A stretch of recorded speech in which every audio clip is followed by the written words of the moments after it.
The morning sun hung low over Stillwater, Mississippi, casting a soft gold shimmer over the courthouse's limestone facade. The building, a relic of antebellum architecture with fluted columns and heavy wooden doors, looked like it had been carved out of another time, elegant, commanding, and steeped in contradictions. Inside, the air was cool and quiet, humming with the muted sounds of routine heels on tile. Paper shuffling, murmured greetings.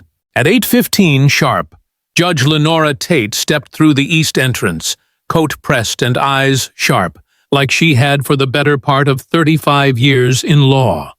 But today would not be routine. Today, history would rupture in a flash of arrogance. A split-second decision that would rip the mask off a town long skilled at pretending. Lenora didn't wear her robe yet. That was her habit, a remnant from her earliest days as a public defender. When you had to stay 3 steps ahead in a game that never told you the rules. She liked to review the first case herself, eyes on the file before she let the robe transform her into the symbol everyone else needed her to be. The courthouse staff all knew her by now, the bailiffs, the clerks, even the janitors called her Judge Tate whether she was robed or not. But not everyone respected knowing. And in Stillwater, respect still wore a uniform and a badge far too often. The courtroom smelled faintly of lemon polish and old paper. It was quiet, with maybe 15 people scattered throughout, a couple of junior attorneys flipping through case folders, a local journalist perched in the back row with a small notepad, and 2 uniformed officers stationed at the exit. The fluorescent lights hummed overhead, casting a pale glow over the long bench. The flags, the seal of the state of Mississippi, mounted solemnly behind the judge's chair. It should have been just another day. It would never be again. Lenora entered through the side door, glancing briefly at the docket notes in her hand. Case number 1, juvenile arraignment. 17-year-old black male. Vandalism. No prior charges. She moved toward the clerk's desk, eyes focused on the details, and that's when it began. "Let's move this along," barked a voice near the prosecution table. "I've got more important things to do than babysit some punk who thinks spray painting the side of a church is a form of protest." The voice belonged to Sergeant Clay Maddox, 6'2", built like a linebacker gone soft. Early 40s, crew cut sharp as a razor, and the kind of southern drawl that could sound friendly or threatening, depending on who was listening. He didn't look at Lenora when he spoke, didn't see her as anyone worth looking at, and standing next to him, half a step behind, was Deputy Marcus Lyle. Younger, edgier, still figuring out where arrogance ends and danger begins. Neither of them recognized her. No robe, no bench, no deference, just a black woman in a navy wool coat reviewing a file. I said, "Let's move it," Maddox repeated, this time more sharply. "We don't have all damn day." Lenora raised her gaze slowly, locking onto his face with a calm that made silence feel heavy. "You'll want to find the time," she said, voice low but unshakable. Maddox turned then, eyes narrowing as he assessed her like one might size up a store clerk who dared interrupt a customer. "You here for the defense?" he asked, smirking. "Or are you just playing dress-up this morning?" She didn't answer. She returned her eyes to the file. She'd already marked the inconsistencies, graffiti charge elevated to felony damage. No corroborating witness. A report that read more like a vendetta than a police statement. Maddox took a few steps forward, boots heavy against the floor. "I asked you a question," he snapped. "You dumb or just deaf?" Deputy Lyle chuckled behind him. A short, mean sound. That's when it happened. Without warning, without hesitation, without even raising his voice, Maddox reached out and slapped her, open-handed, hard, fast. The crack of skin on skin echoed across the room like a gunshot. The sound was immediate and irreversible. Time froze. A sharp gasp burst from the young lawyer sitting in the second row. The reporter's pen dropped from her hand. The teenage defendant in the corner flinched so hard, his chair scraped the floor. Even the officers at the back seemed to shrink in place. The entire room had inhaled and forgotten how to breathe. Lenora did not move. The sting bloomed across her left cheek like fire.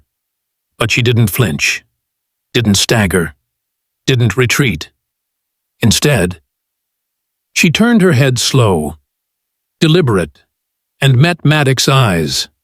He blinked, once in confusion, once in fear.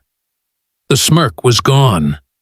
"You people," he muttered, barely above a whisper, though loud enough for every soul in that courtroom to hear.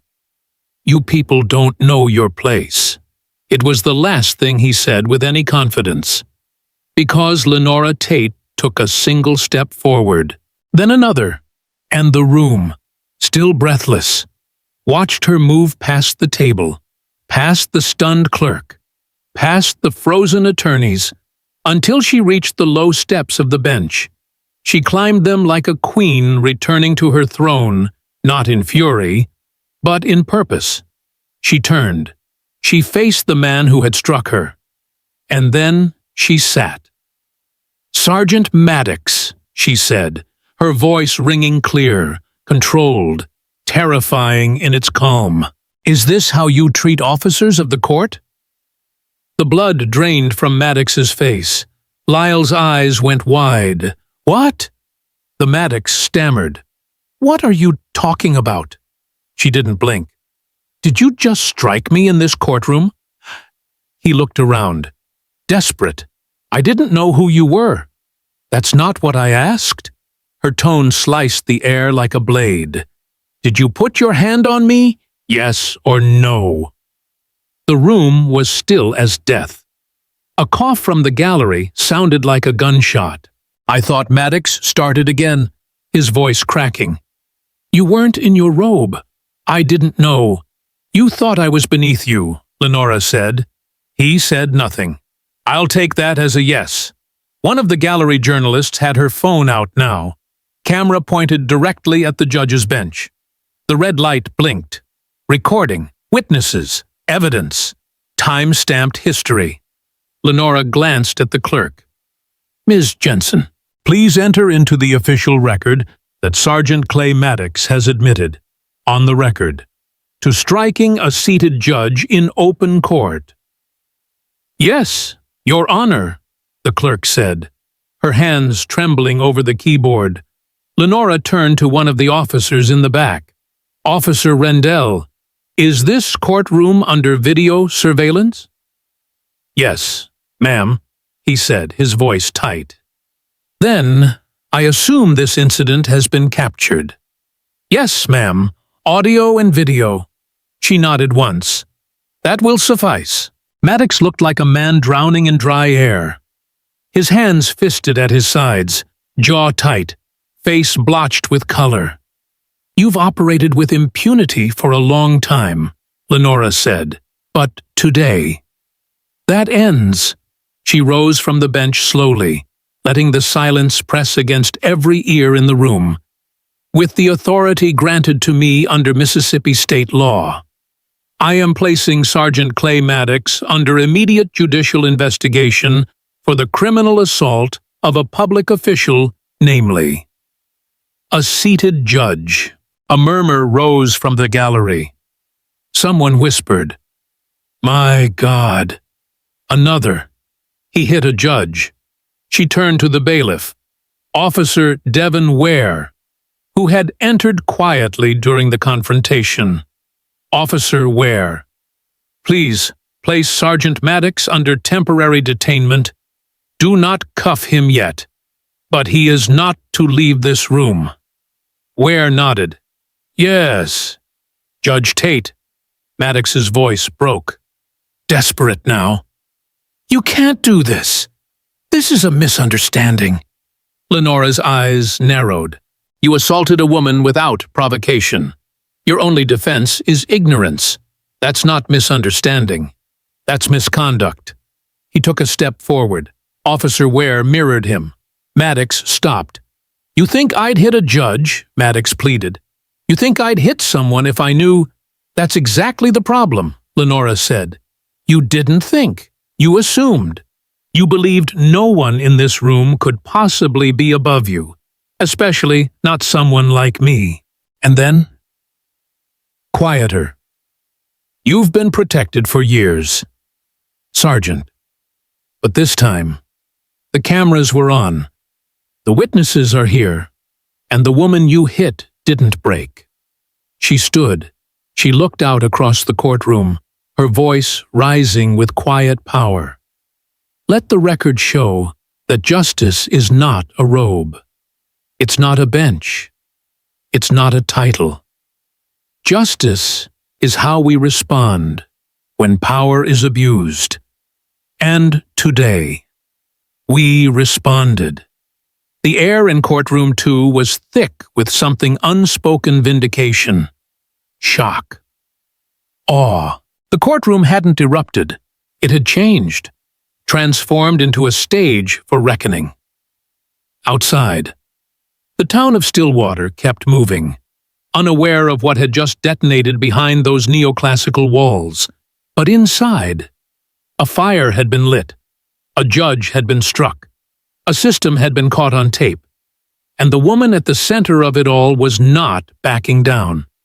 She was just getting started. It was just past 9 the next morning when the courthouse in Stillwater, Mississippi, began to feel less like a house of justice and more like the mouth of a storm. The echo of the previous day's courtroom eruption still reverberated through every corridor. Down to the janitor's closet. Clerks whispered. Attorneys lingered outside doors they would have breezed through the day before, and in her chambers on the second floor. Judge Lenora Tate sat like a conductor before an orchestra of chaos, pen poised, eyes sharp, and already 8 steps ahead. She wore her robe today, not out of ceremony, but armor. There would be no mistaking who she was. By 10:20, Internal Affairs had arrived from Jackson. Agent Althea Carr, a tall black woman in a gray suit that didn't wrinkle and heels that didn't click, walked into Lenora's office like she owned oxygen.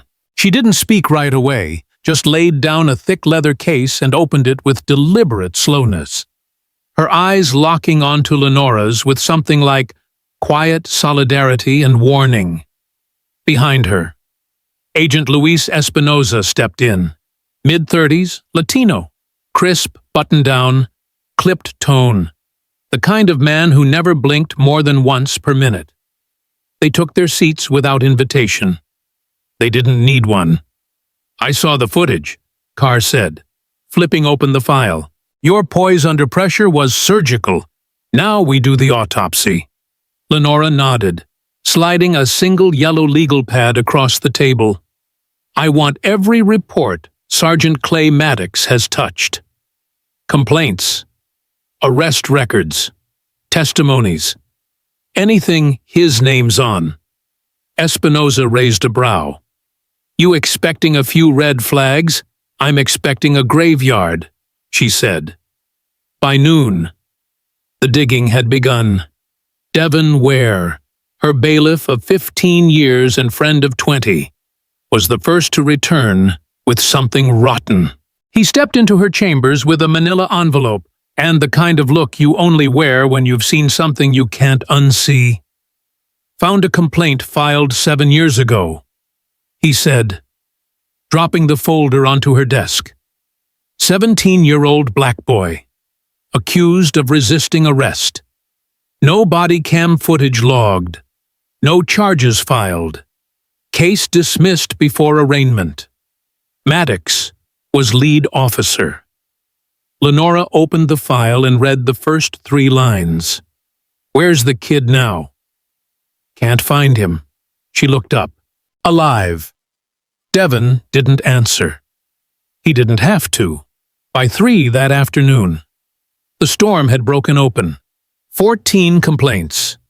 That was the number Espinoza read aloud, tapping each sheet of paper with the back of his pen like a metronome of disgrace. 14 complaints over 10 years, all involving Maddox, all dismissed, all buried under language like unsubstantiated, insufficient evidence, and resolved internally. One involved excessive force against a woman 6 months pregnant. Another included a case where a boy was tackled outside his high school for matching the description of a tagger, all swept away with the casual efficiency of a broom to broken glass. 7 of these involved minors, Carr said, her jaw tight. 3 were sealed without judicial review. Lenora leaned back in her chair. How Espinoza tossed another file onto the growing stack. That's how D.A. Harmon Bell, 3-term district attorney, charismatic, church-going, slick as oil. His name popped up again and again, each time tied to a decision not to prosecute, not to press charges, not to pursue disciplinary action. Harmon Bell's been the closer on all of this, Carr muttered. He doesn't bury the bodies. He signs the paperwork that says they never existed. Devon crossed his arms. That bastard's been in my courtroom for 15 years. I used to think he was just lazy. Turns out, he was methodical.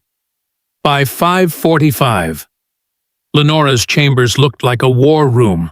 Files scattered, walls lined with copies, red string connecting names to case numbers to dates. Espinoza had pulled in a second laptop. Carr had commandeered the law clerk's desk. Devon was going through old docket logs from memory, and in the middle of it all, Lenora sat with her legal pad, drafting a list, not of charges, of patterns, of how power moves quietly when nobody's looking, of how silence is not absence, it's design. But at 6:22, everything changed again. Devon returned from a coffee run 2 black, 1 cream, 1 for the road with a pale face and a rigid grip on his phone. "Judge," he said, voice low. "You need to see this." He handed her the phone. On the screen was a photo. Her grandson, Dorian, 13 years old, slim build, basketball shoes, blue backpack slung over one shoulder, riding his bike down Sycamore Street just outside Booker T. Middle School. The photo was time-stamped. 2 days ago. 3:47 in the afternoon. Lenora's stomach went ice cold. She looked at the bottom of the image, where a message had been scrawled in thick black Sharpie, "Stay in your lane." She didn't blink. She didn't scream. She didn't crush the phone, though her hand wanted to. She stood slowly, walked to the window, and stared out at the courthouse square. A few cars, a mother with a stroller, the faint echo of a saxophone from a street corner busker. The world had not stopped, but something inside her had just shifted forever. "Get me his school principal," she said. "Right now. Pull him from class tomorrow. No announcement, no questions. Tell them his aunt's got a family emergency and he needs to stay home." Carr had risen to her feet. "You think it's Maddox? I think it's someone working to keep this lid on tight," Lenora said. "And they're trying to scare me back into silence." Espinoza stepped forward. "We can get you security, Gnome," Lenora interrupted. "Not just me. My family. My sister. Anyone they might use as leverage. I want federal protection on them by tonight." Devon's voice was low and dark. "You know what this means, don't you?" Lenora turned, fire in her eyes. "Yeah, it means we're getting close. By 8:30. The DOJ had greenlit emergency protection protocols. Dorian was pulled from school and placed in the care of U.S. Marshals. Lenora's sister, Monique, was relocated to a safe house under alias registration. Lenora herself refused to leave the courthouse. "This is my ground," she told Carr, "and I don't surrender ground to cowards." Files continued to pour in. One in particular hit like a hammer. A 2015 internal report of a 17-year-old boy who filed a formal complaint against Maddox for brutality during an arrest behind Jefferson Grocery. The boy had a fractured collarbone and 2 missing teeth. Photos were taken, witnesses listed. Then the file vanished. Official reason lost during record digitization. Except it hadn't been lost. It had been marked as closed for insufficient cause by D.A. Harmon Bell himself. The boy, Marcus Durrell, had moved out of state. No forwarding address, no phone number, no record since. Carr laid the report down like a challenge. "You still think this is just a bad cop," Lenora said. "This is a bad system. And Maddox is just the symptom." They worked through the night. At midnight, the janitors stopped pretending they weren't eavesdropping. At 1:15, a local reporter from the Stillwater Gazette tried to sneak into the building but was escorted out. By 3:07, Espinoza had compiled a list of youth defendants whose files had been sealed without judicial signature. 9 names, 7 of them black, all underage, all arrested by Maddox. By 4:45 in the morning, Lenora stood over the table, exhausted but unyielding. She pointed to a whiteboard where a list of names now glared like wounds: Maddox, Bell, 2 assistant DAs, 1 court clerk, even a judge from a neighboring county who had overridden a suppression motion involving a Maddox arrest. Devon stepped beside her. "What do we call this?" She didn't hesitate. "The rot." Carr crossed her arms. "And what's the plan now?" Lenora turned to face them all. Eyes steady. "Now we tear it out." The silence before the storm didn't last. It never does. Not in Stillwater. Not when a black woman shatters a century's worth of quiet deals. Handshake justice. And closed-door protection. By the time the sun rose the next morning, the retaliation had begun not in the form of legal pushback or public statements, but in the language Stillwater knew best: whispers, innuendo, and character assassination wrapped in concern. It started small. A late-night tweet from an anonymous account claiming Judge Lenora Tate had once been arrested at a protest in 1987. No photo, no name, just the seed. By 9:15 that morning, the story had spread across 5 local Facebook groups and 1 statewide conservative radio show. By 10:03, a half-dozen news blog sites with names like Justice Lens and Truth Mississippi ran headlines that read, "Was Stillwater's most powerful judge a radical in her youth?" The smear campaign came in waves, each more personal than the last. An anonymous source leaked a decades-old disciplinary letter from Lenora's time as a law student, nothing more than a warning for challenging a professor over racially biased language, but now framed as evidence of a pattern of disruptive behavior. Another whisper claimed she'd once let a guilty man walk out of pure sympathy. Court records said otherwise. But truth wasn't what they were spreading. By 1:30, the hashtag #TateTooFar was trending statewide. By 3 o'clock, activist judge joined it.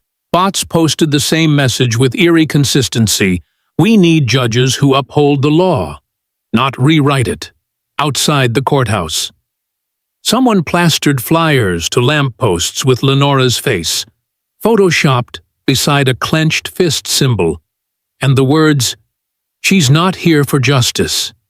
She's here for revenge, inside her chambers. Lenora sat at her desk, with her hands clasped in front of her. The latest smear article pulled up on the monitor. Stillwater Sentinel had published an op-ed titled Tate's Tirade, quoting sources close to the courthouse who claimed she was suffering from emotional instability following a personal crisis. Devon Ware leaned against the doorframe, arms crossed, jaw locked. "You want me to issue a public response?" he asked. "We could shut this down." Lenora didn't look away from the screen. "No, that's exactly what they want. To make this about me, it is about you." Devon said, "They're coming after your name, your robe, your legacy." She turned to face him. Then we changed the conversation. At 5:52. A knock rattled her door. She knew who it would be before Devon opened it. Judge Carl Denton, retired, revered, reverent. A white man who had served Stillwater's bench for over 30 years and mentored half its current judiciary, including Lenora. He stepped into the room slowly, not like a friend, but like a pastor about to deliver an unwelcome sermon. "Carl," she greeted coolly. "Lenora," he replied, his tone weary. "I thought we should talk." She didn't stand, didn't offer him tea. She waited. He sat anyway, folding his hands over his knees. "You've always been brave," he began. "You were brave when you stood in that first courtroom with nothing but your voice and your principles. But there's a difference between bravery and brinkmanship." Lenora raised an eyebrow. "You think I'm reckless. I think you're teetering on the edge of something that can't be undone," he said. "This town has a delicate balance, whether you like it or not. The courts, the police, the mayor's office, it all works because everyone knows how far to push and when to stop. That balance protects men like Maddox," she said flatly, "and buries boys like Marcus Durrell." Carl's eyes flicked, just once, before he covered it with a slow sigh. "You expose too much, and the system breaks down. There's a reason things move slow in the South. Lenora, there's also a reason why black boys end up with broken teeth and sealed files." He stood. "This isn't about race." She stood. "Too. It's always about race. Carl, and power, and silence, and who gets to keep walking while others never get to stand." Carl looked at her for a long moment, then nodded grimly. "Then you've made your decision." "No," she said, "I've made my stand." That night, Lenora called for a public hearing. Not a closed inquiry, not a quiet briefing, a full, on-the-record, press-invited, live-streamed federal hearing in Courtroom 1 of Stillwater's own courthouse. The official reason was procedural, her voluntary recusal from the Maddox case. But everyone who read the notice knew better. She was stepping down not in retreat, but to speak more freely than the bench allowed. The courtroom filled before 9 a.m. The front row held 2 local journalists and a reporter from the Clarion Ledger. Behind them, activists from Jackson, former clients of Lenora's from decades past, and a handful of brave attorneys who had quietly supported her from the beginning. Cameras lined the back, microphones on the tables, eyes everywhere. Lenora stepped up to the bench in a charcoal suit, not her robe. She adjusted the microphone, folded her hands, and began. "I am here to formally recuse myself from presiding over the criminal trial of Sergeant Clay Maddox, not because I lack the ability to judge fairly, but because I will not allow this proceeding to be used to obscure a much larger truth." She let that hang in the air. The people of Stillwater deserve to know what's been hiding behind the shield of silence. They deserve to know that, over the past 10 years, more than a dozen misconduct complaints have been dismissed without review. That multiple cases involving minors were sealed not to protect the innocent, but to protect the powerful. Murmurs moved through the room like a ripple across still water. "I have asked the United States Department of Justice," she continued, "to appoint a federal oversight committee to review all prosecutorial and law enforcement conduct in this district from the past 15 years. Gasps. Audible. Real. She turned to the right, where D.A. Harmon Bell sat, arms folded, lips tight. "And I do this not as a judge," she said, "but as a citizen who still believes in the law enough to fight for it." Bell shifted in his chair. Then Agent Luis Espinosa stood from the gallery and handed her a file. She opened it, flipped to the last page, and read the final line aloud. "Campaign donations to the office of Harmon Bell, totaling $47,000 over 3 election cycles, funneled through a non-profit organization called the Stillwater Community Safety Alliance." She looked up. "That non-profit is chaired by a man named Caleb Stone. Mr. Stone also manages the Legal Defense Fund for the Stillwater Police Benevolent Association, which, in the last fiscal year, paid for Sergeant Maddox's legal consultation fees. It was quiet, the kind of quiet that comes right before a dam breaks." Bell stood suddenly. "This is unsubstantiated. It's a political stunt." Lenora didn't even blink. "It's in writing. Signed by your treasurer.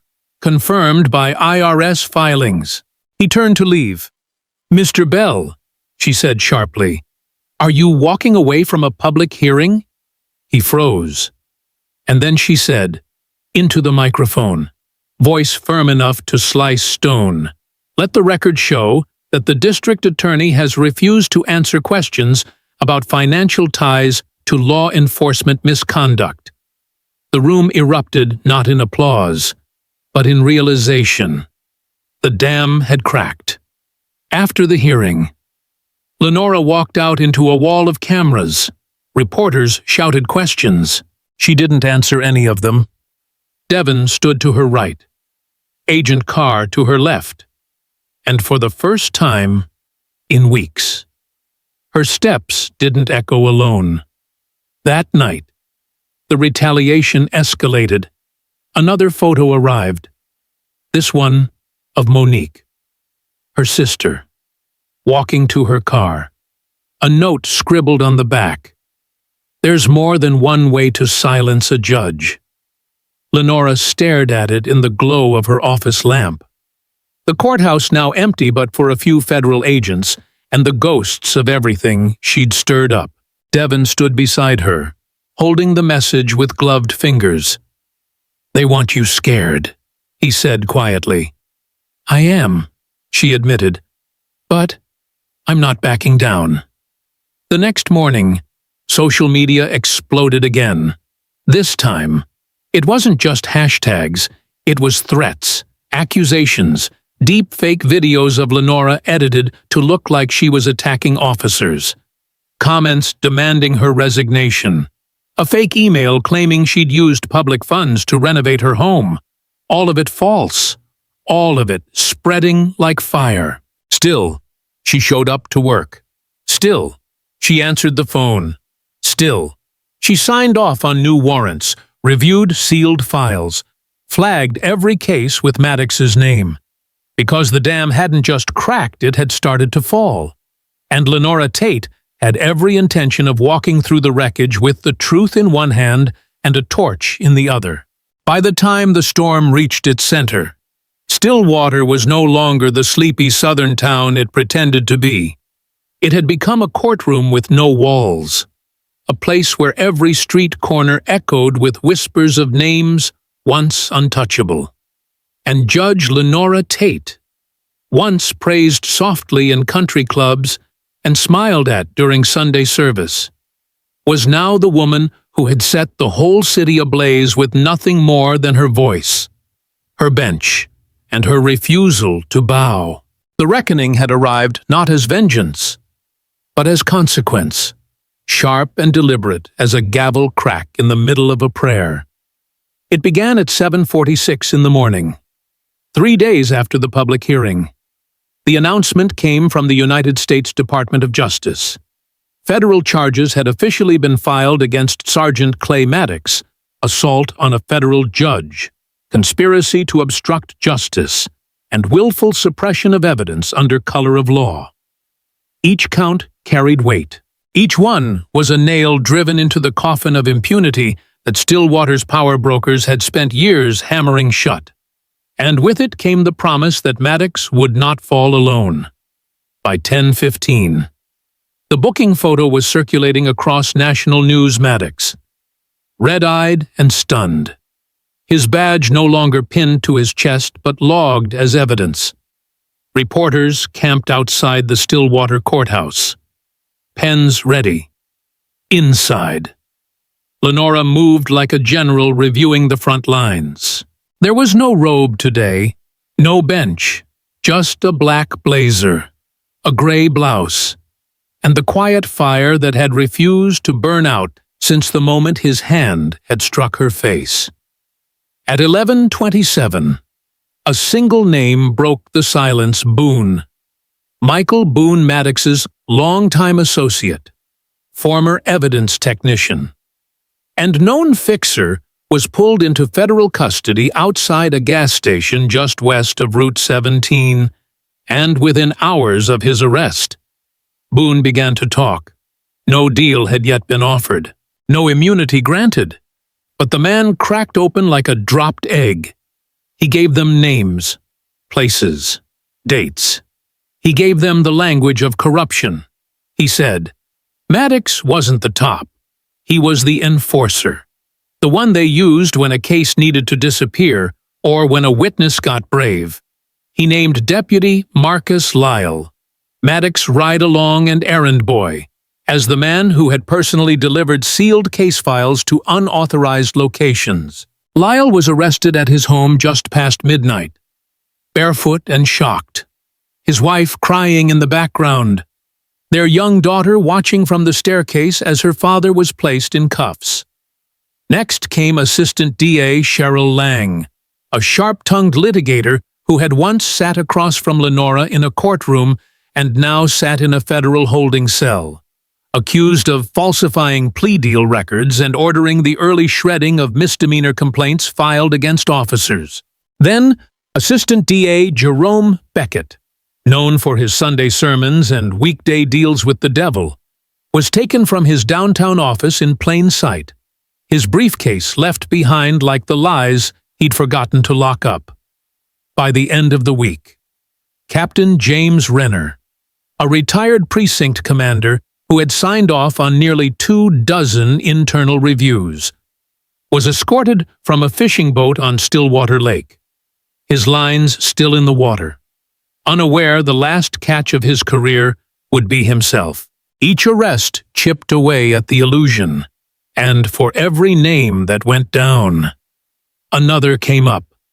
The network unraveled like an old quilt, seams splitting, threads exposed. And the deeper the investigators went, the more they uncovered not just about police misconduct or prosecutorial negligence, but something colder, something calculated. At 3:42 on a humid Tuesday afternoon, Lenora's phone buzzed with a call from Agent Althea Carr. "We've found a connection to the overdose," Carr said without preamble. Lenora's voice dropped. "Which one, Julia Spaulding?" The name struck hard. Spaulding had been a local journalist, ambitious, tireless, a little reckless. She'd died nearly 9 months earlier, found slumped over her steering wheel in the parking lot of a quiet grocery store. Her autopsy listed accidental overdose, despite no known history of substance abuse. Lenora had always suspected more. Now she had confirmation. Carr continued, "Turns out Julia was investigating a tip, a sealed file tied to a juvenile case dismissed without hearing, one involving Maddox. Her notes were deleted from her laptop the night she died.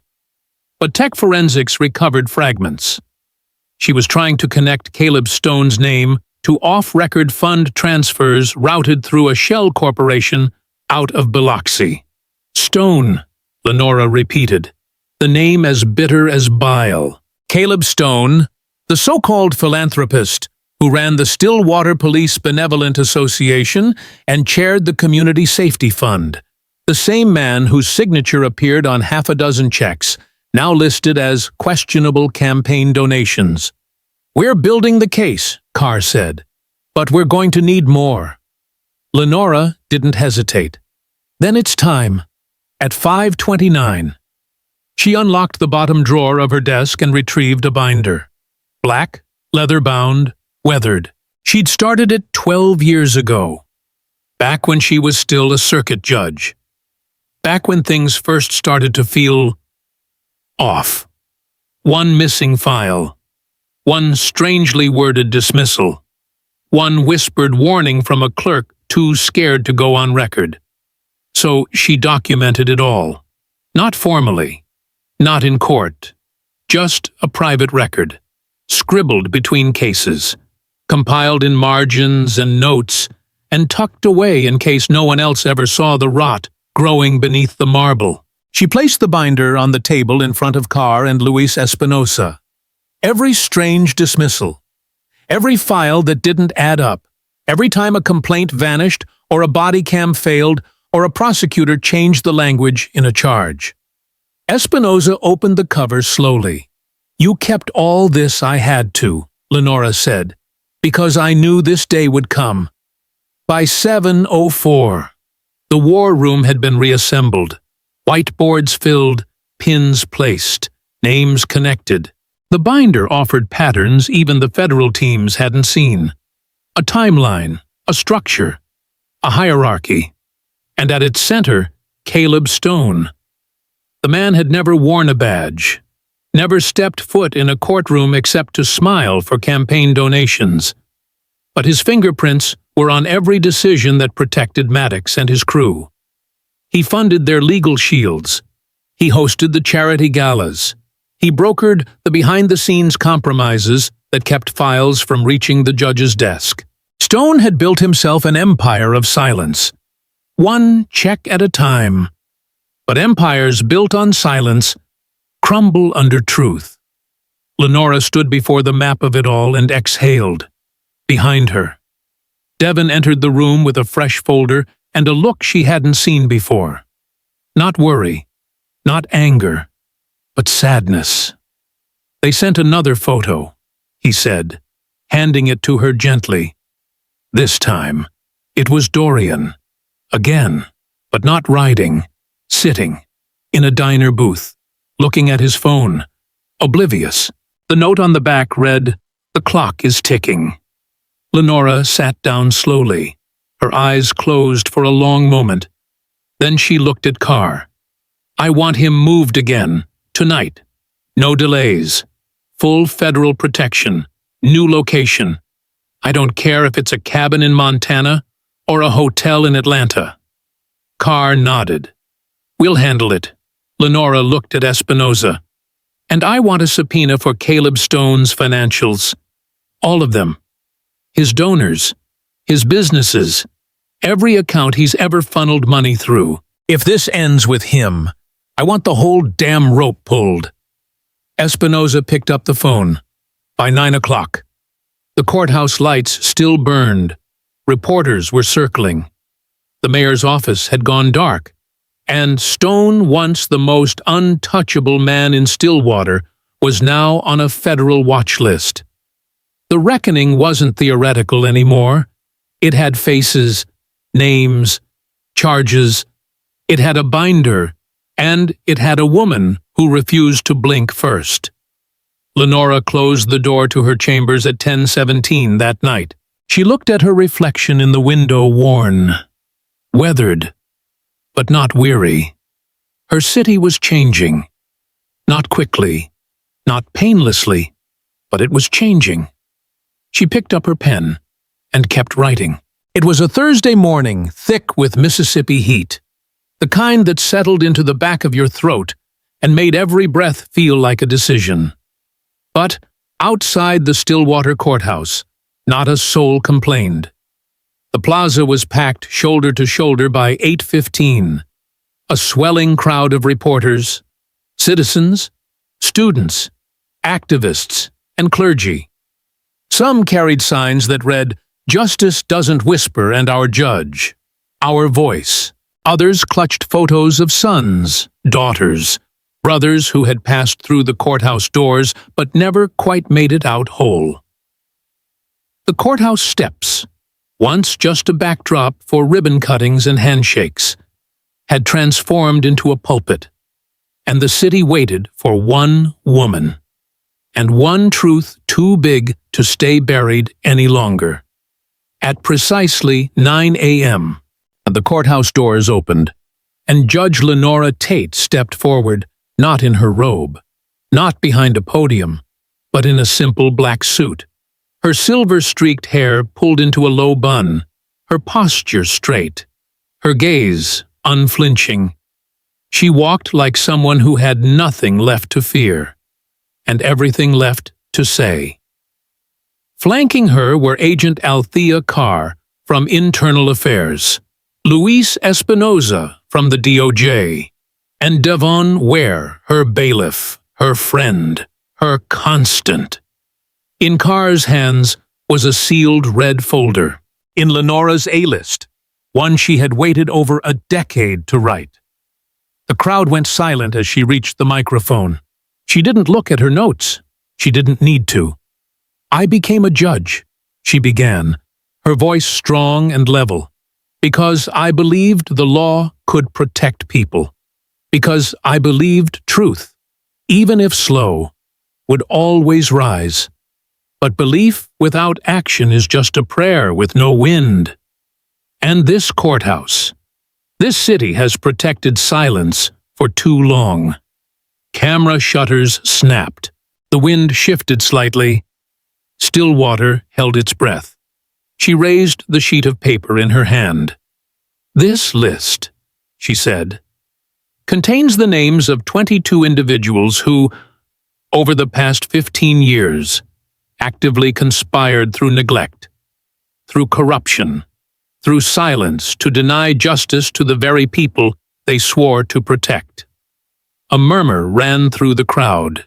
7 police officers, 4 assistant prosecutors, 1 sitting judge, 3 clerks, and 7 others, some of whom held no title, but pulled more strings than anyone in uniform. Carr stepped forward and handed the folder to Espinoza, who opened it and began passing it to his DOJ colleagues waiting on the sidelines.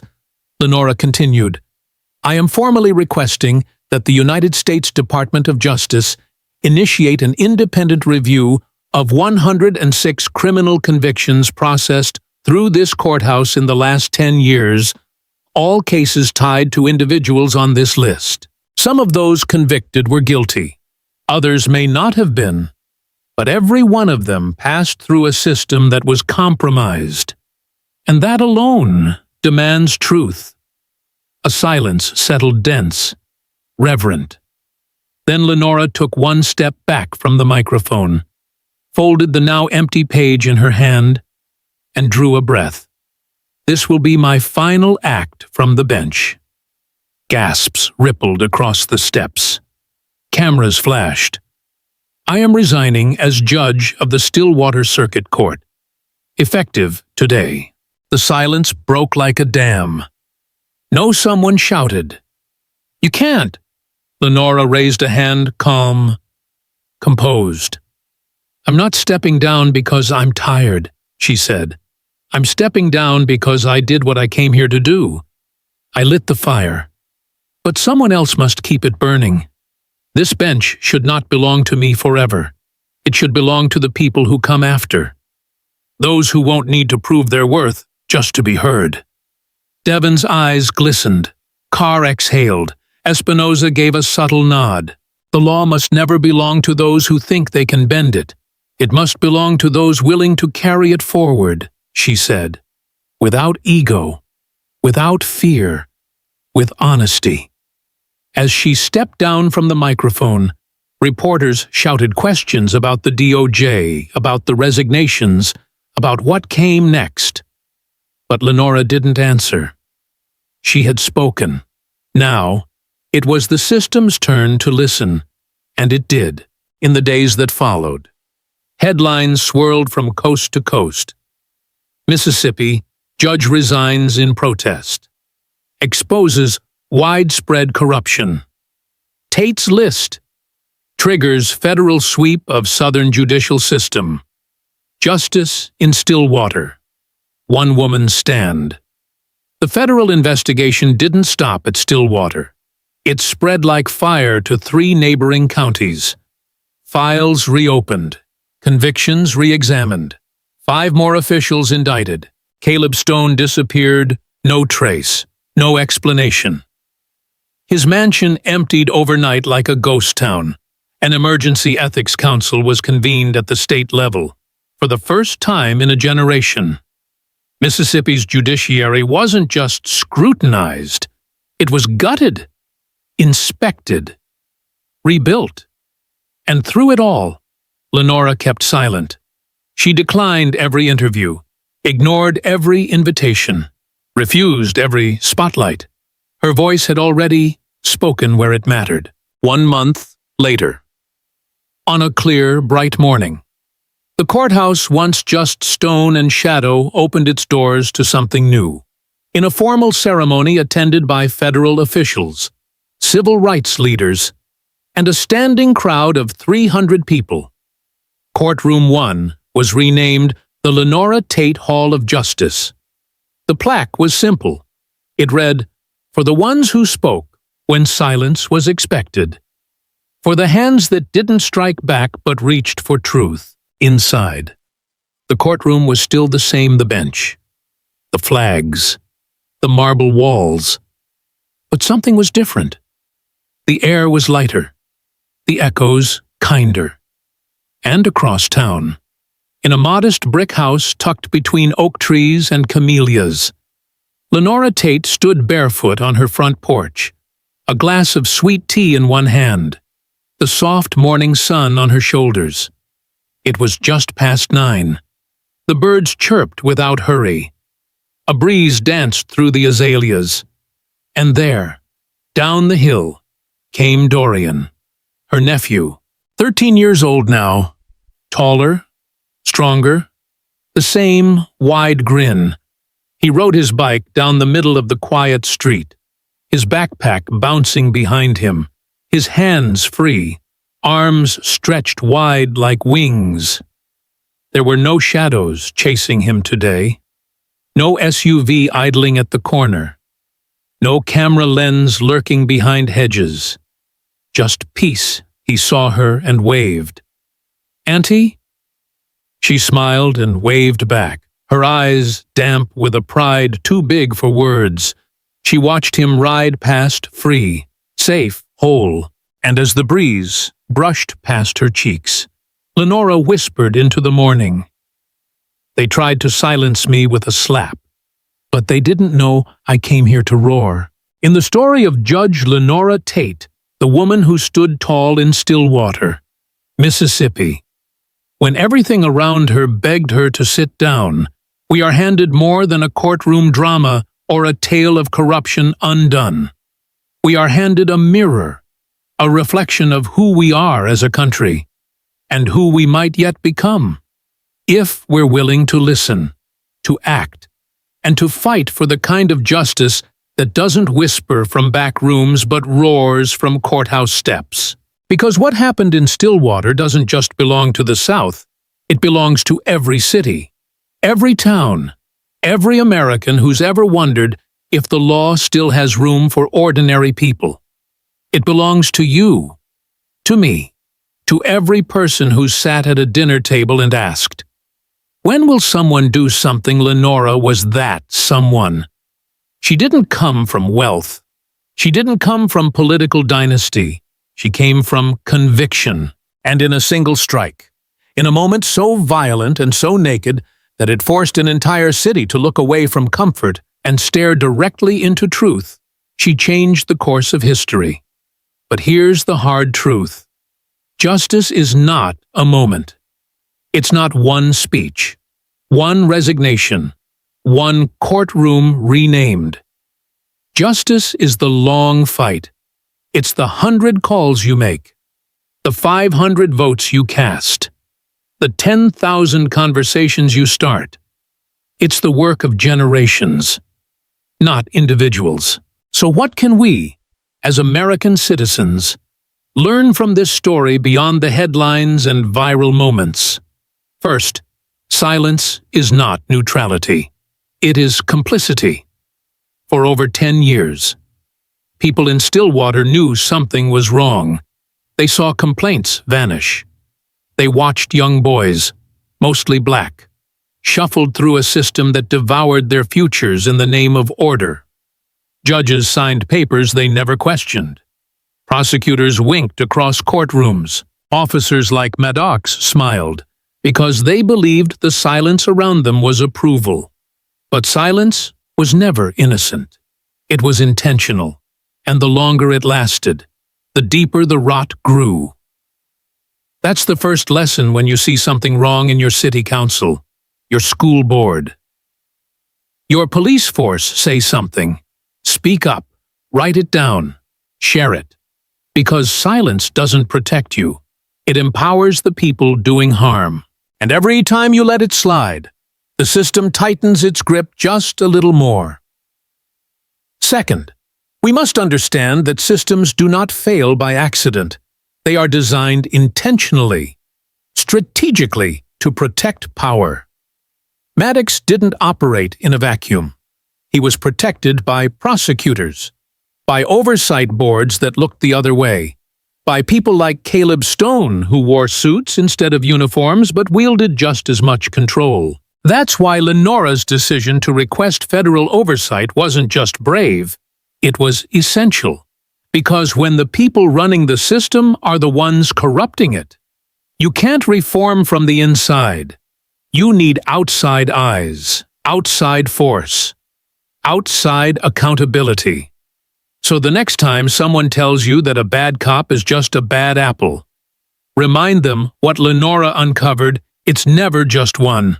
She exposed 22 collaborators and over 106 compromised convictions. That's not a rotten apple. That's a poisoned orchard. And if we want justice, we don't just pull the fruit, we burn the trees and start over. Third, we must stop expecting the oppressed to fix the system alone.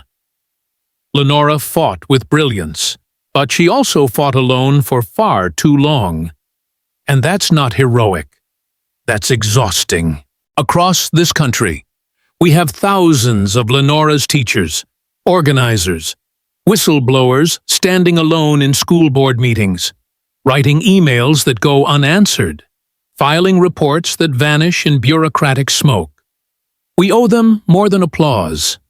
We owe them solidarity. If you hear someone speaking truth to power, don't just say amen and walk away. Ask them, what do you need? Show up to the meeting. Bring a friend. Amplify their voice. Share their story. Because the weight of truth shouldn't fall on one set of shoulders. It should be carried by all of us. Together. Fourth, this story reminds us that justice is both institutional and deeply personal. When Lenora watched her nephew Dorian ride safely down the street, unshadowed by threats or surveillance vans, that wasn't just closure, it was the point. It was the why. She didn't fight for the cameras. She didn't step down for the applause. She fought because too many children grow up afraid. Too many parents wonder if their sons will make it home. And too many communities have had to teach survival instead of trust. If you're a parent, an aunt, a teacher, ask yourself what kind of justice your children see. Do they see it in headlines or in your actions? Because the fight for justice isn't abstract. It lives in the way you vote, in the way you speak, in the way you challenge the people you love when they get it wrong. It's not always about grand gestures. Sometimes, it's as simple as saying, "That's not okay," when someone tries to minimize harm. Now, let's talk about action. Because this isn't just a call to reflect, it's a call to move. If you believe in what this story represents, if you believe that truth still matters, that silence is not safety, that power can be held accountable, then it's time to act. It's time to become a louder citizen. Subscribe to this channel. Not tomorrow, not next week, right now. Hit that button, because platforms like this are where truth finds voice. And if we don't support truth, we lose it. If you've watched Lenora's story and felt something shift in your chest, something hot, heavy, and real, then let that be your signal. Like this video, share it, not just with the people who agree with you, but especially with the ones who don't. The ones who say, "It's not that bad." The ones who need to see what happens when one woman refuses to stay small. We're building more than just a channel. We're building a community of witnesses, of truth-tellers, of everyday Americans who've had enough of the headlines and want the heartlines, the stories that remind us of our power, our purpose, and our responsibility. Every share is a ripple. Every subscription is a brick in the foundation of a more informed, more courageous democracy. And make no mistake, this is a fight for democracy. Because when a judge can be slapped in open court, and the system's first instinct is to protect the attacker, that's not just a failure. That's a warning. And if we don't answer it, we're next. It's now been 1 month since Lenora Tate stepped down from her bench. 31 days since she stood before the nation and handed over a list of names that sent tremors through the foundations of power. And already, we've seen change. The courthouse has been renamed. Investigations have expanded. But that's not the legacy. The legacy is Dorian, riding freely down a street that once held shadows. The legacy is the mother who walks into a courtroom next week and knows her voice will be heard. The legacy is you right here. Reading these words, realizing that justice is not distant. It's personal. It's yours. So if you've ever asked, "What can I do this subscribe?" Like and share. Not for us, for Lenora, for every unsung judge, teacher, worker, and neighbor still fighting. Let this story be more than inspiration. Let it be ignition. Because they tried to silence her with a slap. But now we all get to roar.